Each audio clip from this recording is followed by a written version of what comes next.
মানুষ হয় গান দিয়ে নিজেকে ব্যস্ত রেখেছে, না হয় জুয়া দিয়ে ব্যস্ত রেখেছে। ঘুমানোর আগ পর্যন্ত মানুষ মোবাইল চালায়।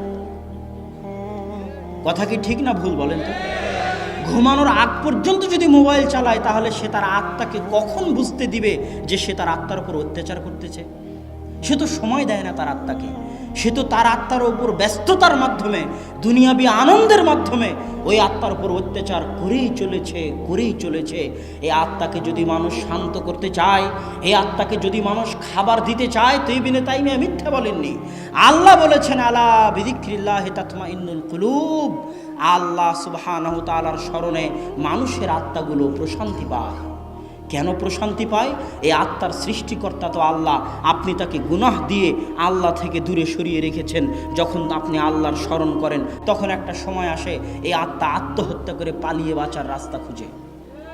হতাশাগ্রস্ত আত্মা, বিপর্যস্ত আত্মা, হাজারো যুবক আছে, হাজারো যুবতী আছে, যারা অন্যায় করতে করতে করতে করতে আল্লাহর থেকে আত্মাকে দূরে নিয়ে যেতে হতাশাগ্রস্ত, বিপর্যস্ত, চিন্তাগ্রস্ত, জীবনে শান্তি নাই। এসি রুমে থাকার পরেও ঘুম আসে না। সুখ আর শান্তি এক জিনিস নয়।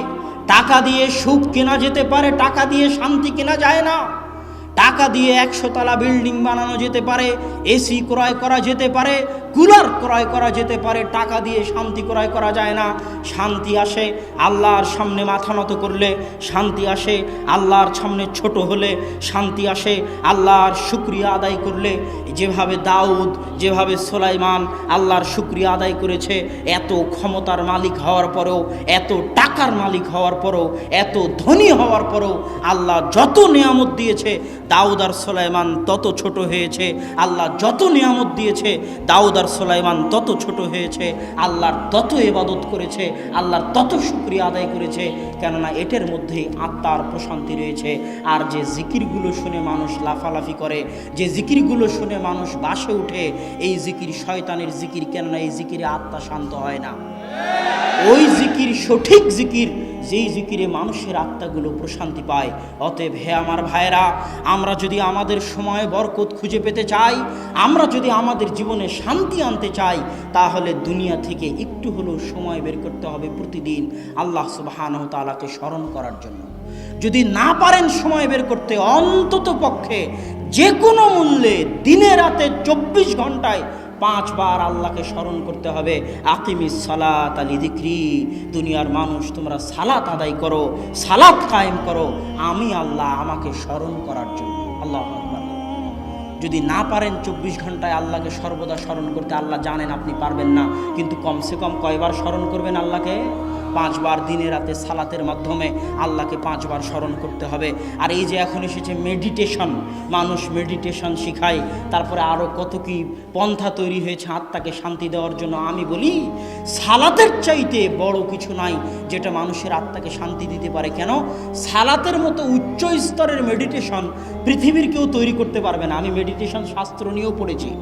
মেডিটেশন শাস্ত্রের সর্বোচ্চ স্তর হচ্ছে মানুষ কাজ করা অবস্থায় ধ্যান করে।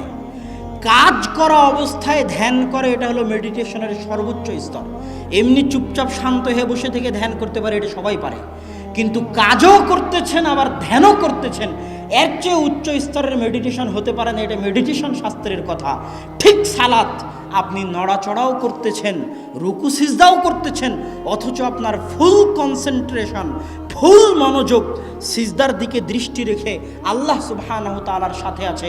এর চেয়ে বড় মেডিটেশন পৃথিবীতে হতে পারে না, যদি মানুষ মনোযোগ দিয়ে সালাত আদায় করতে পারে। মনোযোগ দিয়ে সালাত আদায় করলে আপনার অন্তর শান্ত হবেই, আপনার জীবনে শান্তি ফিরে আসবেই, আপনার সময় বরকত হবেই হবে। আপনার সময় বরকত ফিরিয়ে আনার দ্বিতীয় পদ্ধতি হচ্ছে কোরআন তেলাওয়াত করা, যার কথা আমি আগেও বলেছি। আব্দুর রাজ্জাক বিন ইউসুফ বলেন, ডাক্তার জাকির নায়েক বলেন, তারা হাজার বক্তব্য দিয়ে যত লক্ষ মানুষকে হেদায়েত করতে পারবে, এক কোরআন তার চেয়ে বেশি মানুষকে হেদায়েত করতে পারবে। কেন? হুদাল লিন্নাস।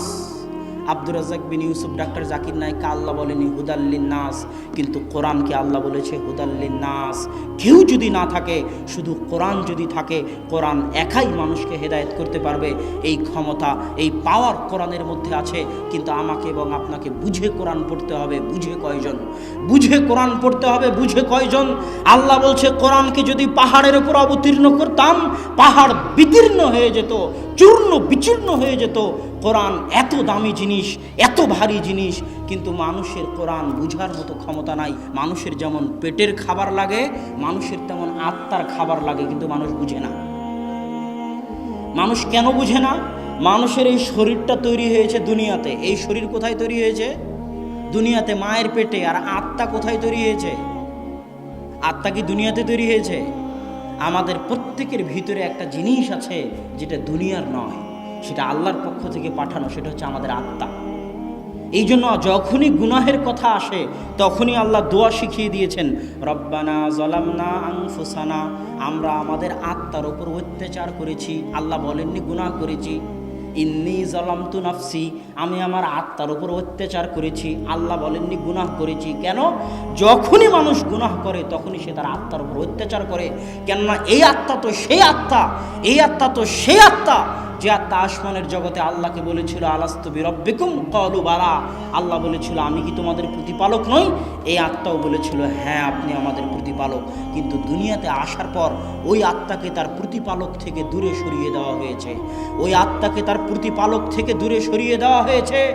পিতার সাথে সন্তানের দূরত্ব যত কষ্টের, মায়ের সাথে সন্তানের হারিয়ে যাওয়া, বিচ্ছেদ হওয়া যত কষ্টের, বন্ধুর সাথে বন্ধুর হারিয়ে যাওয়া, বিচ্ছেদ হওয়া যত কষ্টের, আল্লাহর সাথে বান্দার সম্পর্ক ছিন্ন হওয়া তার চেয়ে হাজার গুণ কষ্টের, তার চেয়ে হাজার গুণ কষ্টের, তার চেয়ে হাজার গুণ কষ্টের। আমাদের প্রত্যেকের আত্মা কষ্টে আছে, কিন্তু আমরা অনুভব করি না।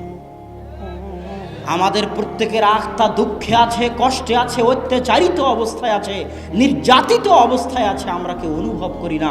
আমাদের অনুভব করতে দিতে হবে। কেন অনুভব করি না?